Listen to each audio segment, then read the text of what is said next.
Hey guys, it's Melissa here from melissaoatman.com. Welcome to another episode of Awaken Your Inner Awesomeness. I am so excited to have you guys here today because we have a very special guest with us. We have Miss Michelle Henderson. She is a psychic medium and she is the author of the book Spiritual Nurturing for Intuitive Children. And she is here today to talk to us all about how to help our children who may have been born with some psychic gifts and how we can nurture those gifts instead of shutting them down or making our kids feel bad about having them or maybe scared about having them. So I cannot wait to talk to her today.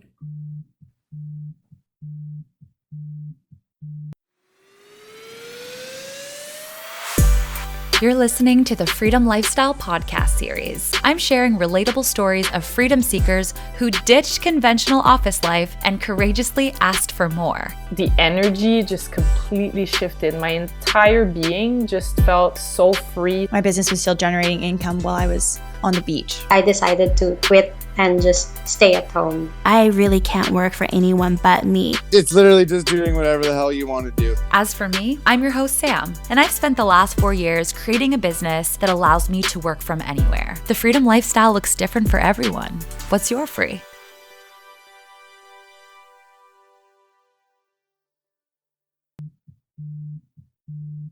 Thank you so much, Michelle, for being here with us today. Before we get started, because I'm super excited about this topic, I would love it if you could just tell us a little bit about yourself and then how did you get started helping children nurture their abilities?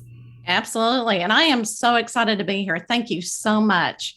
Well, just to short and sweet, I've always been an educator, worked with children, have always been an advocate for children. And so, but when COVID came, of course, I was not working in the school district because everything shut down. And I knew that I'd always been a psychic medium, but I've never really announced it to the world. I've kind of kept it hidden because it wasn't really accepted. Yeah. And I've gotten to the point in time where, if I'm going to come out, I need to do it now. And especially during COVID. So I took all these classes to help me kind of tune in to my gift and to really accept it and meet other people that were going through the same experience as I was, which is so rewarding. So that's how I became out of the closet as a psychic medium. COVID hasn't been that good, but to me, it's been great for spiritual awakening purposes. And because I went through classes and everything, I thought, you know what? I've worked with parents. I've done in-home parent training with parents who have autism children, because I was also a behavior analyst.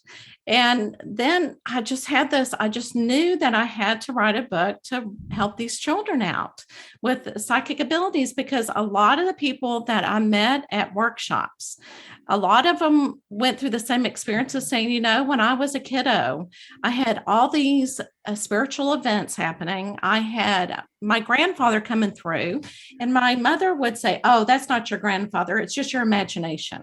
So they said that's when I had to close it. And I felt really conscious about it. I felt embarrassed. So they were afraid to be shunned and looked at differently. So after hearing so many stories, I thought, you know what? I need to write a book about how to help these families accept and nurture these abilities instead of looking down at these children. So that kind of led me onto the journey of working with these families with children. That's awesome. And I love that you did that because I had kind of a similar experience growing up. I think it was my guide, one of my guides that I would just talk to all the time, and I could see her, nobody else could see her. And my dad was like, yeah, you had an imaginary friend, or, they would say that's just your imaginary friend. And even not too long ago, my dad said, oh yeah, you had an imaginary friend, and said the name of the imaginary friend that I had. And I was like, yeah, I don't think it was an imaginary friend. And so he finally made that connection. Yeah. So how old were you? Whenever I was talking constantly to what I think was my guide, I was probably 3 or 4. Oh, you were little. And that's, I think, when we think, oh, it's absolutely normal, everybody does this, that type of thing. So how adorable were you? And so does your dad, does he accept your ability now, or what does he Oh think yeah, about it? yeah. That's one thing that's kind of bonded us as I've gotten older is, he's told me stories about, well, I never said anything, but there was this time when he had like an eerie or weird feeling that something was off or something bad was going to happen. And then he found out his dad died. So Oh, yeah, so he said that since then he thinks that he has abilities as well, but he just didn't. We grew up in a religion where that was frowned upon. yes. Oh, I agree. So I did too. Yeah, But you know what? That religion made us who we are today. exactly. So I still, embrace where I came from. So I think that sometimes spirit has a way of wakening us up, like Yeah, what absolutely. unfortunately what your dad went through, but it kind of gives you a different perspective Mm-hmm. It of going, does. there's much more out there than what we anticipated. Now, is your spirit guide still with you, or has she moved on? I don't think that particular one is, but now I have other guides who are with me, and I the way that I connect is through just knowing. Yes. So I'll just have thoughts pop into my head, and it's not necessarily like I can see them or that I hear them. I just will have a thought pop into my head. And I used to just think that it was just my imagination. But then I would Right. know Right. things that would be correct. And I'm like, there's no way that I would have known that. And not even something you could have guessed with. So when I connect to people, like if I do readings or if I do Reiki with people, I connect and get information that's just kind of like information's like downloaded, and I just start blurting out everything that I'm getting. And Right. I don't Right. even always know if it's making any sense to people, but Oh, um, that's yeah. yeah, that's how And it works for me. isn't that interesting how when we're younger, a lot of people do say that they've seen their spirit guides. And I wonder if, you didn't have that shun of imaginary friend, if you would have kept that going. Yeah, I wonder You don't that too. I know. often wonder that. I think it may be because there have been times when I have seen spirits, but not when I try to. You know what I mean? It's not Oh, they that. do. It'll just Yes. be Yes. randomly, like out of the corner of my eye before I've seen, or I've been asleep and I wake up and I actually see a vision of the person standing right there. But I know I'm not asleep. It's not a dream or anything because then it disappears and I'm awake and I'm like, okay. Yeah, yeah, and I've actually had the same thing when I was pregnant. And when you're pregnant, you're just totally open. But I was pregnant with my youngest, and like you said, I woke up because I felt a presence beside me, and I saw this little girl with a baseball hat on, and I reached out to her, and then she disappeared. And I'm just thinking, I think that was my daughter when she was younger, because she Yeah, does come across as a tomboy. yeah. And I think that was her soul connecting with me. Wow, that's interesting. I've had experiences too where I wake up because you feel the bed, like it feels like somebody got up off the bed Yes. and it's just me and I'm like, it was just here. But it is a fear factor. And I think a lot of people do tend to be afraid of it because it's the fear of the unknown. Yeah. So I've come a long way accepting it. Mhm. And I think once you accept it and you take it at face value and start working like what you do with your energy, when you start working with it, it's like it just grows. Mhm. And it's like, oh, it becomes a part of you after a while. Yeah, and I think you're right. I think that fear keeps a lot of people from being able to connect because they're afraid of, as you hear stories about spirits that are not friendly or this might happen. And so I think we get those thoughts in our head that bring about the fear that keep us Yes. from actually being able to connect.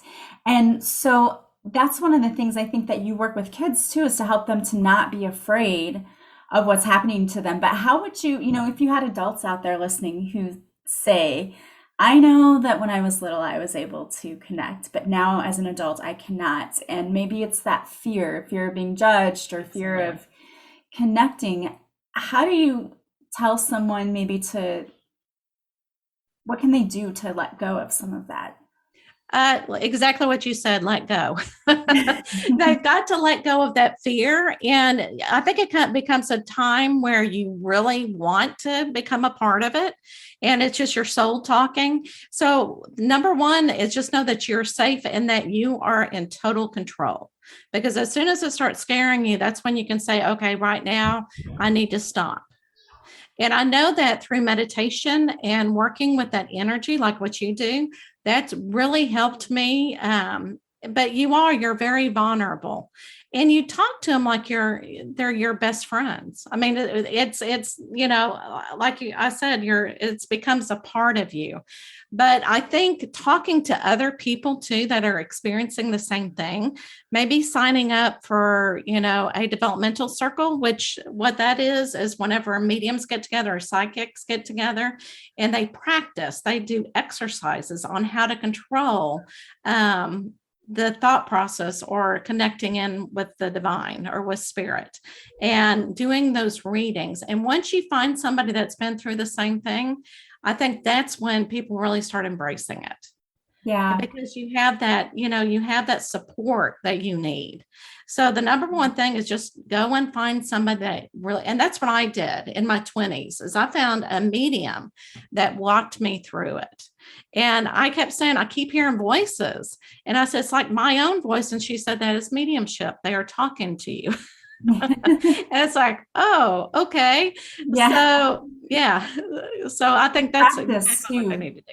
You hit it on the head with that too. Practice is one of the biggest things, because it's sort of like, if you want to become the best athlete, you have to go out and practice each and every day. And, the same thing with this, because at first I couldn't tell the difference between what was my thought, what was not my thought. And then I got to where I could definitely tell things that were popping into my head. This is not my thought. This is not coming from me. Absolutely. And like you said, practice. And I think that's when you start knowing how to control the thought. When you go, okay, that's not me, that's somebody else that's talking, it just becomes redundant, after a while. And I know whenever I first started doing mediumship and I started bringing in loved ones, it was like water torture. You get some information from the other side and then it stops. And that's when I found out that's when my ego was getting in the way, because I started kind of getting afraid. Well, what if I don't get any information? That type of thing. Oh, that's so pretty. Yeah. We might have some spirits playing with us for right now. Those of you who, if you're watching on the Patreon page, you can see this. But if you are not watching on the Patreon page, Michelle's camera is doing weird colored lighting and then just went out. And yep, and I'm still here. I'm just having to switch cameras. But it was nice and pink. Yeah, so that was good. They were just wanting to get in their 2 cents on that, I think. Right.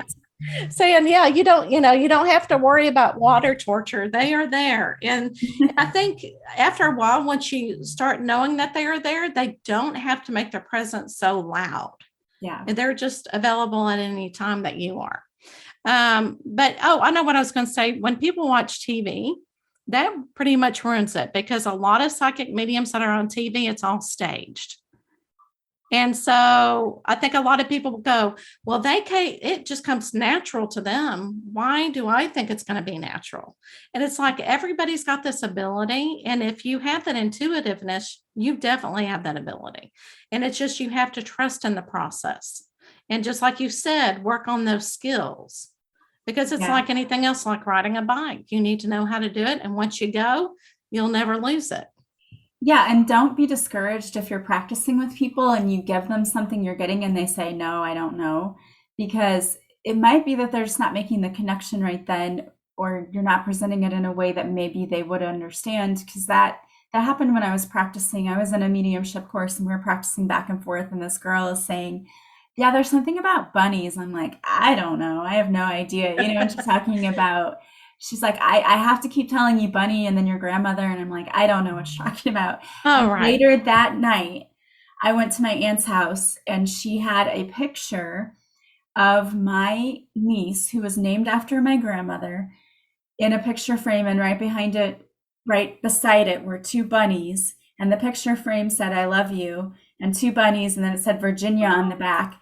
And that was my grandma. I'm like, okay, now it makes sense, but it did not make sense at all to me when she was giving me the message. But later I was like, oh, that was spot on. That is so, and that's good that she made that connection. And then it's like, oh my gosh, that was actually my grandmother talking through. Yeah. But yes, anytime I start reading, I always tell my clients, it's all in the interpretation. And then sometimes if you don't understand it, you might, like you said, an hour or two, or maybe a next day. But I always try to record my readings or write down things for them so that they have the notes. I used to hate those no's, like you said, that doesn't make any sense. And to me now, it's almost like a gift, because it's like I interpreted it sometimes a little bit differently than what the client would. But whenever you get a yes out of it, it's so much stronger, and they'll go, oh, that's exactly what it was. So I don't know. It's just so much more powerful. Yeah. Those no's used to be scary, though, in the very beginning. Yeah. And they shut you down. And that's when you hear that no, your ego steps in and it's like, you're not any good at this. You're not really doing this. And that's why we have to, you have to learn to put your hand over your ego's mouth and just be like, shut up. See, if you're listening, everybody goes through it. Right. Exactly. And I love one of the Zumba instructors I watch sometimes in workouts who had a shirt on and it said, ego is not your amigo. And I love that. I was like, I need that shirt. Something that keeps you going. And you know what? Really, mantras or a saying or something, a word that you can kind of help because I used to do it on sticky notes to kind of help motivate myself in case I started getting that ego in the way. And that way it's kind of like a trained muscle. You do know how to get it out of the way. And knowing how you get that information, like what you were saying, is you don't see things. You cannot compare yourself with another medium. So because God gives you, or the divine gives you, everybody different skills, and there's a reason for it. So like you see the energy and you feel the energy, and sometimes I feel it, I also get it in pictures and symbols. And also when they talk to me, with mediumship. Now, when I do psychic reading, it is all with symbols, but sometimes I do get words, and I think it's from their spirit team that also talks to me as well. Yeah. So, but there again, don't compare yourself with other mediums or psychics, because, you'll go, I wish I could do that. Well, you just go ahead and strengthen what you have. Yeah, exactly. And be patient, because it does take some time to really hone that skill. And don't, that whole everyone having perfection, right? I have to wait until I'm perfect to try this out or to work with others. Don't do that to yourself, because that just keeps you stuck and keeps you from moving forward, because you're never going to be perfect. And that isn't really a thing anyway. So just jump right out and get started and find people you trust that you can work with and practice, because it can be a lot of fun, actually. It actually is. And you get to know a lot of people. And I mean, the healing that goes involved in it too. The healing is what really makes it worthwhile. Yeah, absolutely. Because people need to hear the messages that come across. And especially when you're working with people who have loved ones who've crossed over and maybe they didn't get to say what they needed to say, or right. They thought someone felt a certain way about them and then they realized they didn't. So that's the part I always like to watch whenever I'm watching people do their work too. I think it's really neat that they get to help in such a way, because how else would you be able to get that kind of closure?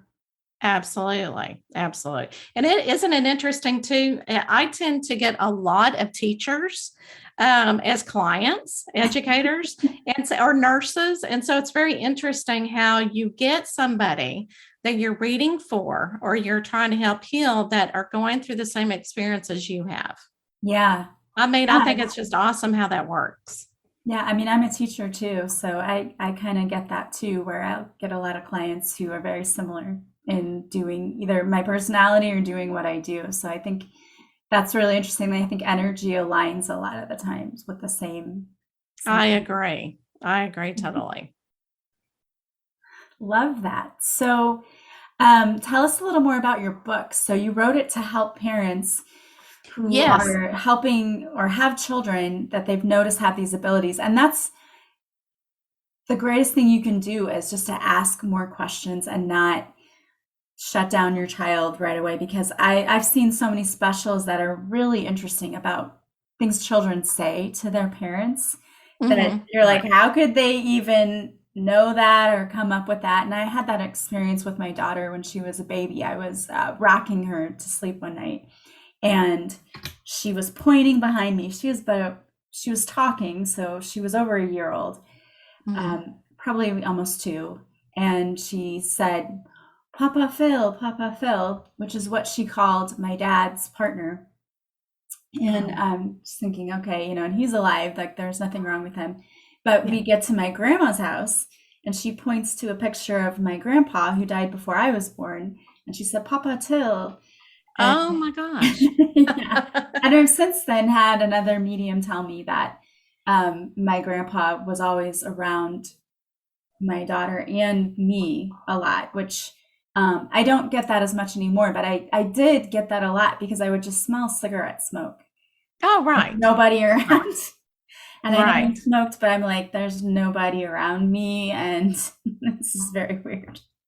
Oh, and I bet because you're in the business too. Were you in the business when your daughter experienced this? No. Okay, so this was kind of a rude awakening for you. Yeah. I've always been interested in it and fascinated by it, but I was not in the business yet at that point.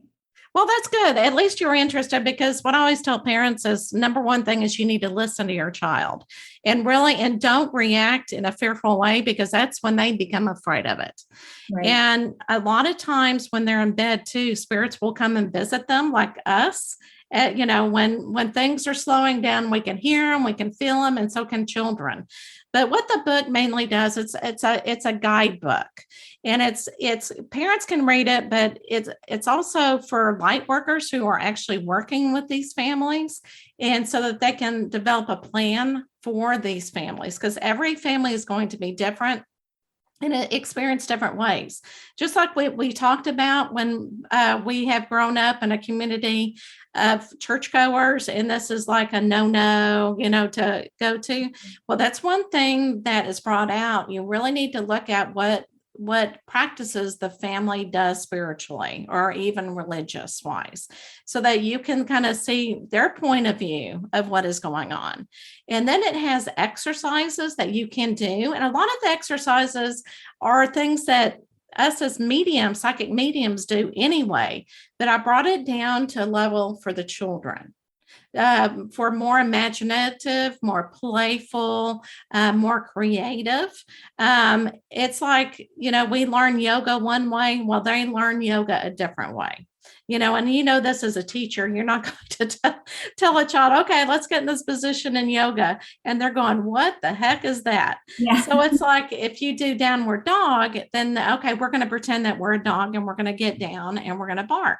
And just doing yoga and working with energy in the very beginning is so important, because that way they can control that energy and know that they're okay. Because, when spirits are around, you feel that energy shift, and so do they. Yeah. And of course, meditating. And then if the children have a difficult time explaining what's going on, you can use like puppets. And they can be the third person, and they can talk about their experiences. And sometimes that will bring out things that you didn't even know about. And then using crystals. Some kids love to hold rocks, and that kind of gives them that security. And just because crystals, there's different crystals for everything, and there's for different children. But anyway, so the book kind of takes you through different exercises. Towards the end, it talks about cases of children, like this child went through this, and this, and the family believes in this. What would you do? What would you develop? And then it has a plan that somebody could put into place. Oh, I love that. I love that. So, so it's just kind of taking you step by step how to do that.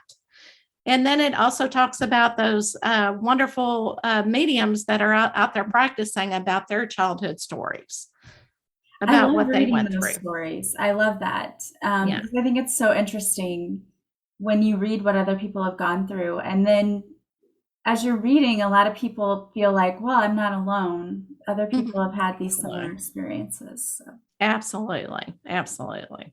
And I think that's the same thing with families. Hopefully, families will be able to find each other so that they can support each other. That's really important too. Yeah. It's important Yes. to have that support because as we talked about earlier, if you put fear into your child that what they're doing is not normal or it's not supposed to happen, they tend to shut that off. And I know personally, I would really have loved to have not had that shut off for me because it takes a lot longer to develop that when you're older. Like anything else, I mean, you can learn a language now too. It's easier when you're younger. Absolutely. And I think too, I think it's being accepted more and more with each generation. And I think with, I hate to keep going back to COVID, but I think a lot of people are searching for something now because that was kind of like an awakening for all of us. Yeah. And so I think more and more people are beginning to accept this. Mm-hmm. Yeah. It's just now, what do we do after we accept it? That kind of thing. Yeah. And I think you're right too. And I think, I've heard for years the veil is thinning. Yes. And there are a lot more people who are experiencing, seeing spirits or hearing things. And I know personally in my own life, I definitely have. My mom just passed away a few weeks ago, and my daughter was on her way home, and she has Spotify. Of course, she listens to it as she drives. And my mom used to sing Patsy Cline all the time, and she sang the song Crazy. She loved it. It was like her favorite. She used to joke that she sang it more than Patsy Cline did. And that song came on my daughter's Spotify. My daughter does not listen to country music at all. So what a beautiful gift that your mom gave her. Yeah. She'll always that is awesome. And for her to accept it too. Not only does the spiritual event have to happen, but she needs to accept it, which it sounds like she did. Immediately texted me and said, "Mom, you're never going to believe what happened. That was Nana. It had to be Nana." Oh, that's beautiful. Yeah. Absolutely. Yeah. Now, does your daughter still have, besides that, does she feel like she's intuitive like you? She doesn't ever talk about it, but I think she is. And I think that she's definitely empathic for sure, because she's choosing to go into social work and she wants to work with foster kids. And so to me, I think people who are very empathic tend to go into fields more like that, which is why I went into teaching, because we just want to help people. Like, we know the pay is not going to be absolutely. We don't go into that. Yeah. Go into education. It's not going to be, we're not going to be rich, but I totally agree with you. Yes. Yes. That you want to help people and everything. And yes. And I agree with you. Because I think a lot of educators, have that intuitiveness. And, a lot of times it's a part of them and they don't really think about it, and not meaning that they have to do readings for other people. But it's just, I think that's great that they can connect with the kids. Yeah, it definitely helps, in that field. And you can definitely tell when people get into the field and have no business being in the field at all. Oh, they don't like no connection there. Yeah. Like, I'm just here to teach content. Okay, maybe don't do it at the high school level. Like, go to college. Oh, right. A little bit older. That's very true. Well, and let me tell you an experience I had when I was working with kids with autism. I didn't realize what was happening until I started doing research for the book. And I found out that a lot of kids with autism, especially if they're nonverbal, they can telepathically talk to you. And I'm going, oh my gosh, it's exactly what happened when I was working with a couple of my kiddos, because it's not like it was words, but it was like you said, feelings. Mhm. I think our energy were intertwined, and I just knew what this kiddo was needing. Yeah. Being nonverbal. So I think that's what can happen with a teacher and a child, is the same thing as our energy just kind of mingles. And one thing that I've always heard and believed to be true is that when we're on the other side, that is how people communicate, is telepathically. And so children who, are born with, either if they are autistic or whatever, they have those abilities. It's almost like they're more, I don't know how I want to say it, like more designed for that level, like the spiritual level, than this physical 3D earth level. Right. And that's where there's so much problem, I think, assimilating here. Right. Because it's like they're still so very much like a spiritual being rather than like a 3D earthbound being. Does that make sense? Yes. It's almost like, because it's like their neurological system is a little bit different than ours. Mm-hmm. So they may be even, and like my mother-in-law would always say, they're wired differently, and I don't want to mean this ugly way. It's almost like a robot is wired a different way, or humans are. And, because computers are built to do different things sometimes. So, which is the same thing for humans. Yeah. So I can completely, yes. So I know exactly what you're saying. And I think too, a kiddo with autism, a lot of times I would be working with them, and they would look off in the distance and they'd start laughing. And it's like, you could tell that they're looking at something. Uh-huh. And it's like, what are you looking at? So you knew something was there, but of course I can't tell you, right. that kind of thing. Yeah. And I've heard that too, that some children do have gifts and abilities like that, but again, not really knowing how to verbalize that or get that out. And I worked with a child once who had night terrors a lot. Oh, right. And I think the night terrors were seeing things there, but not, again, unable to really express what was happening. So, and that was very frustrating for the parents, because they're trying to sleep and they don't know what's going on or what's wrong. And after doing a session with me doing Reiki and just talking and asking them to ask Archangel Michael to come in and to be with them. And then that parent said he slept through the night. Oh, wow. Well, good. See, Yeah. and it just, they're trying to communicate. Yes. And sometimes that can come over strong. Yeah. But that just means that child has a strong ability at the same time. Absolutely. My son, I mean, he's 31 now, still has night terrors. And I said, well, we talked about it, and he said, yeah, it's one time there was a Indian girl on my chest, a Native American. And I said, well, did you ask her what she's wanting? And he looked at me and goes, why would I do that? I don't think it is. So I think he's accepted it, for what it is. And, but yeah, he has night terrors all the time. I wonder if that's past life too. And it could be. Yeah, because my niece had night terrors one time. All the time when she was little. And she asked if I could do a past life regression on her. So I did. And she's also terrified. She was terrified of flying. She did not want to get on a plane. So we did a past life regression, and she was in a plane crash. Oh, wow. And okay. she saw herself. And so after we did that past life regression, she was able to get on a plane. I never even thought about that, but it could be maybe things that, he had in the past life. Yeah. Maybe people he knew or events that were going on. Witnessing something that happened that was traumatic to him in the past life that is coming up now.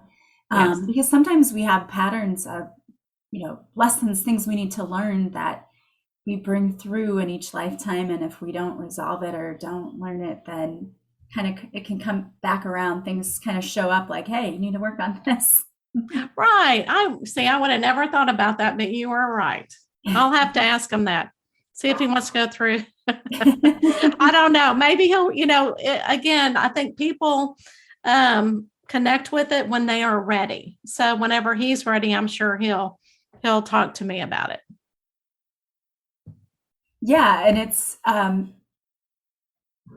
like you said, people get to that when they're ready, when they want to explore things. And that's when a lot of clients come to me, is they'll say, well, I keep dealing with the same issue and I'm wondering if it's related to a past life. So they'll do a past life regression. And oftentimes it is. Oftentimes they will see the exact lifetime they needed to see that helps them realize, oh yeah, it's this pattern that I keep repeating over and over again.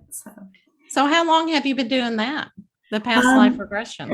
Excuse me. I've been doing past life regression for about 3 years now. Oh, okay. That's fascinating. Yeah, it really is. Yeah. And I became really interested in it, excuse me, when I was watching a show that was on, the way that I was brought up, we did not believe in past lives at all. Oh, right. I agree. And so that was a new thing to me, but when I heard about it, I thought, that sounds interesting. I don't know that I would totally discount that. So I started reading books and doing more research. And so one of the shows that I saw was Past Life, Who Was I? And this doctor actually did hypnosis on people. So he completely put them under. What I do is not that. You are in a very deeply relaxed state, but it's not hypnosis where you don't remember what happened, or you're awake and they're the ones remembering the past life, not me. I don't have anything to do with that. Oh, right. And, right. They would have people who would be speaking other languages, and they would wake up. And it was a language that people don't even really speak anymore, because it was like a tribe in this certain area. Like they actually had to do research to figure out where this woman was from and the language that she was speaking. Another woman spoke fluent Spanish, and then they brought her back and she's like, I've never taken Spanish before. Oh, right. So it was just interesting, and people could tell you all about the region where they were from, and they would go and do the research and they would say, yeah, it was accurate for that time. Wow. Yeah. Yes. Yeah. Oh, that is so fascinating. See, you never know what we'll start talking about. We could just talk for days. Exactly. Yeah, it's so very interesting. So I love that. And I love that you're helping people do that. What do you think is the most common issue that parents have when they are realizing maybe that their child might have some gifts?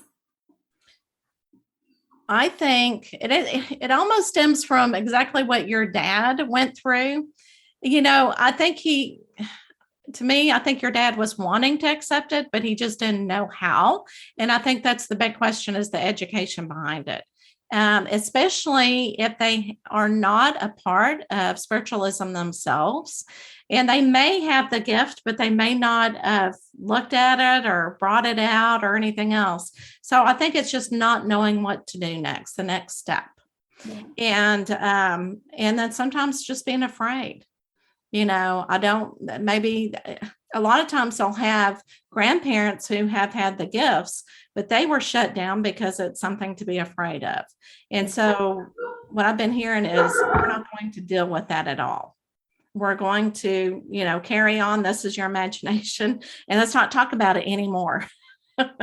And then that, so I think that's a couple of scenarios that they go through. Yeah, I can understand that. It's, it can be very scary as a parent, and especially if you're a little bit uncomfortable or haven't experienced that gift yourself. And even if you have, there are all kinds of factors that go into that. But I love that you are working with people and helping them and helping their children. That is such an awesome thing to do, and so needed too. So very much needed. It's very rewarding, very rewarding. So it's the number one thing. Of course, I've been in this business forever. So it's just something, when everybody has different skills that they use. And I've talked to several psychic mediums, and they go, oh, I'd never work with children. It's like, okay, well, everybody has the different skills that they have, born into. Yeah. And Personally, for me, I do like working with children. I think children are just so innocent and amazing beings. And so it does take a special skill, but that's awesome that, you're able to do that and able to help them really. And I learned so much from them, it's Yeah, almost, yeah. So it's almost like they're giving me a gift of allowing me to come and work with them Yeah. and their parents. Yes. So if we have any listeners out there who would like to buy your book or they want to follow you, what's the best way to do that? Okay, well, to buy the book, it's actually on Amazon is the best place to go to find the book. But to follow me on my website, it's www.michellehendersonmedium.com. Awesome. And they can actually, if they're not for sure about the book, they can actually get a free chapter on my webpage. Nice. And then determine if it's meant for them or not. Because, not every book is meant for everybody. Right. Right. No, that's great that you can go and get the free chapter. And we'll have the link in the show notes too. So you can go there, especially if you're driving right now. You don't have to worry about trying to get there. Oh, no. Yeah. You can go back later in the show notes and click on it and get to her website or to Amazon. Awesome. Well, thank you so much for being here today. This was such a great conversation. So interesting and so much fun. Yes, I enjoyed it. Thank you. Yes. I always like to ask our guests to leave our listeners with a little nugget of wisdom they can take with them for the day. So I'm going to put you on the spot now and ask you if no you have worries. any advice you can leave with us. I love inspirational messages. So hopefully this will resonate with your audience, but I just feel like find your unique self. And follow that. Follow your own spiritual journey. Don't look at other people and go, oh, maybe I need to be like them. Find your uniqueness and your true self and embrace that and nurture it. Because life becomes so much more rewarding when you do. Yes, absolutely. I just did a podcast episode for my Patreon page about how when you are more authentic, you call in more authentically your tribe that align with you. So awesome. It can be scary, but do it. Yeah. Love that advice. And I love everything that you're doing. So thank you so much for being here with us today. Well, thank you, Melissa, so much. I've learned a lot. Well, you are welcome. Thank you. And I want to thank each and every one of you for being here with us today as well. As always, if you like this podcast, please subscribe. Please leave a positive review from wherever you're listening. And the greatest compliment you can pay me is to share this podcast with anyone you think might enjoy it. Also, if you want to follow me, you can follow me on social media. All of my links are in my show notes. And if you want to work with me, you can also go to my website, melissaoatman.com. There you'll see all the services I offer. You can even book a discovery call with me. It's totally free. We can connect and see how my energy might align with yours. I am hoping that you guys have a beautiful day from wherever you're listening. I am sending you so much love and light, and I will talk to you soon. Bye, guys.